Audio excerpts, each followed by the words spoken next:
أسمناها. الرئيس التنفيذي لشركة سابك يكشف لCNBC عربية بأن التوقف في وحدة ينساب أثر سلبا على سابك ويتوقع نتائج قوية في 2014. أرباح تبريد الإماراتية ترتفع بنسبة 15% في العام الماضي، ومجلس الإدارة يوصي بتوزيع أرباح نقدية بنسبة 5%. وبنك الخليج التجاري يحقق أرباحا بقيمة 551 مليون ريال قطري في 2013 ويوصي بتوزيع أرباح نقدية بنسبة 10%.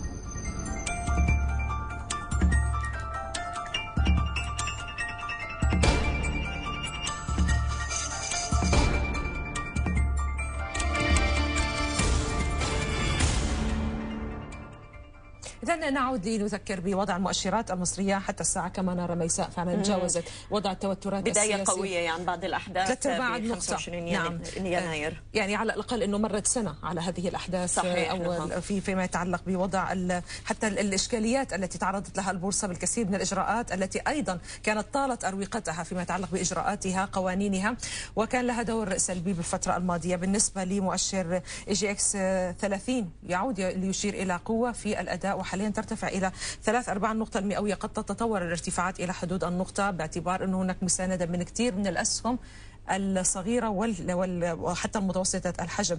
مؤشر 70 إلى ربع أو عشري النقطة المئوية، نفس الحالة بالنسبة لمؤشر 100.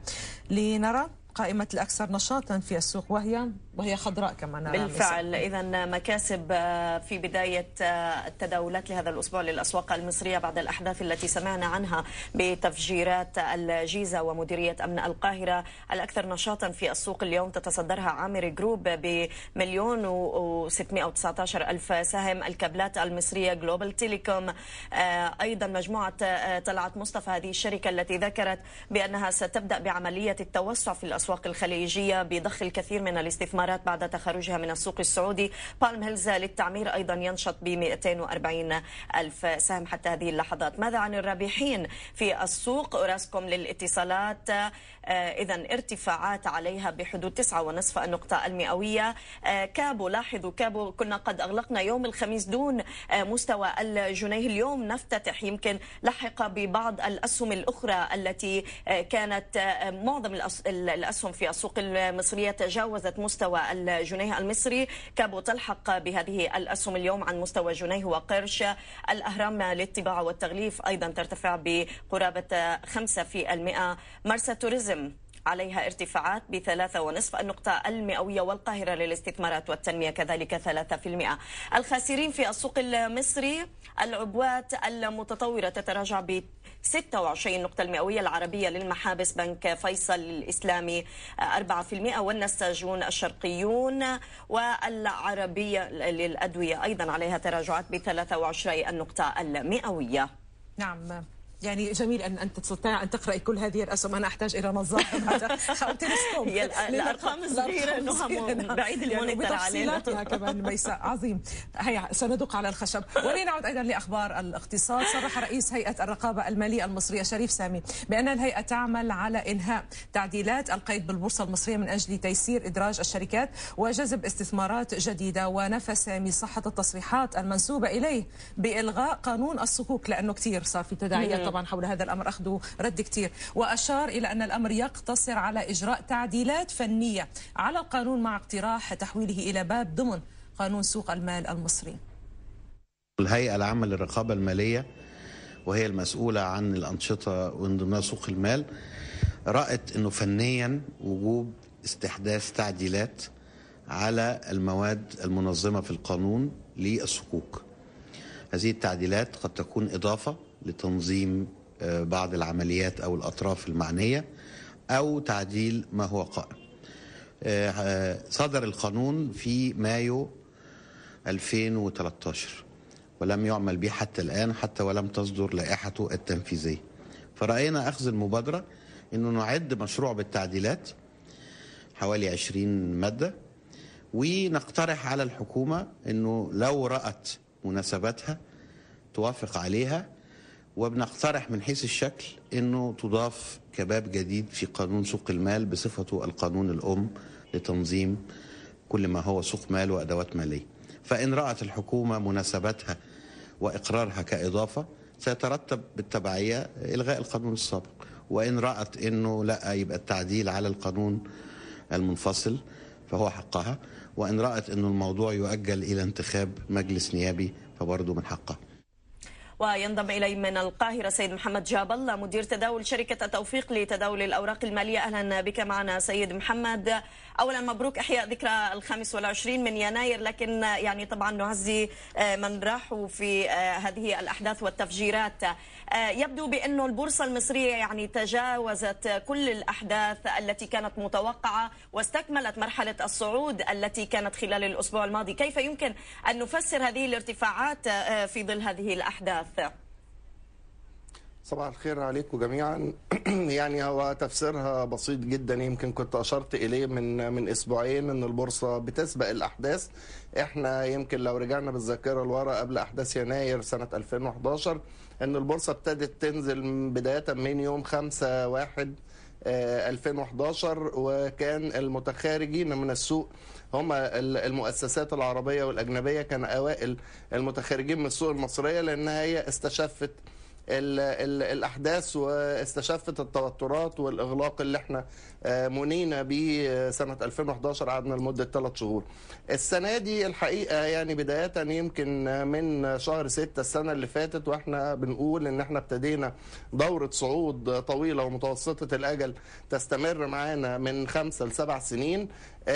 يعني كان متوقع دخول خلال الأسبوع الماضي دخول المؤسسات العربية والمؤسسات الأجنبية كطرف مشتري من الأفراد المصريين اللي كانوا متخوفين شوية من وجود بعض الأحداث السلبية نتيجة ذكرى لأحداث يناير، ولكن الحمد لله رب العالمين كانت رؤية المؤسسات أقوى، وكانت البورصة الحقيقة عامة هي بتشتري بكرة، ما بتشتريش الأحداث الحالية اللي موجودة، فكان شرائهم واللي بيحصل النهاردة يمكن تجاوز السوق لمستوى 7245 اللي كان مستهدف في يوم من الأيام وكان مقاومة نفسية اللي هو ابتدينا من عنده الهبوط. النهاردة السوق تجاوزها وتجاهلها، أصبح لدينا مستهدف يمكن نشوفه في جلسة بكرة بالكتير اللي هو مستوى 7400، وإن شاء الله مستهدف قصير الأجل للسوق ككل مستوى 7700 بإذن الله. طيب سيد محمد، مرحبا بك من جديد. فيما يتعلق بالعربية للاستثمارات، يعني دائما هذا السهم الأنشط في تداولات السوق، ويبدو أن هناك إجراءات مشددة بحقه مع يعني تبعا أيضا للإشكاليات التي كانت أو حتى انتقادات أداء مجلس الإدارة من قبل كثير من المساهمين. خلينا نشوف طيب تصرفات الجهات الرسمية مع هذه الشركة، مع هذا السهم، وكيف ستكون أيضا ردود أفعال المساهمين؟ هل ستكون لهم أصوات عالية ربما باتجاه تغيير المجلس؟ هو الحقيقة يعني يمكن إدارة الشركة اتخذت حقها القانوني في ان هي تأجل الجمعية العمومية الغير عادية اللي كان مقرر عقدها يوم 23. الموضوع ده قوبل بالرفض التام لمجموع المستثمرين واتحاد المساهمين في الشركة. طلعوا على الهيئة العامة للرقابة المالية. الهيئة العامة للرقابة المالية الحقيقة اتخذت إجراء مشدد وحقها القانوني أيضا في النهاية. هيصدر الإعلان النهاردة إن شاء الله. ربما أحد الحلول القانونية ضد الشركة أن هي ستدعو لعقد جمعية عمومية غير عادية في خلال أو بعد مضي 15 يوم من تاريخ انعقاد الجمعية الأولى اللي هو كان يوم 23. سيتم النظر فيها في إلغاء الحصة العينية المقدمة من السيد رئيس مجلس إدارة الشركة ووالدته، دي تمثل حوالي 45%. زي ما هو خد حقه أو يعني استخدم حقه القانوني، الهيئة أيضا أعتقد أن هي ستستخدم حقوقها التي كفلها لها القانون لحماية المستثمرين في الشركة. الحقيقة أنا شايف تحركات واسعة جدا لاتحاد المساهمين في الشركة وبيقوموا بخطوات قوية.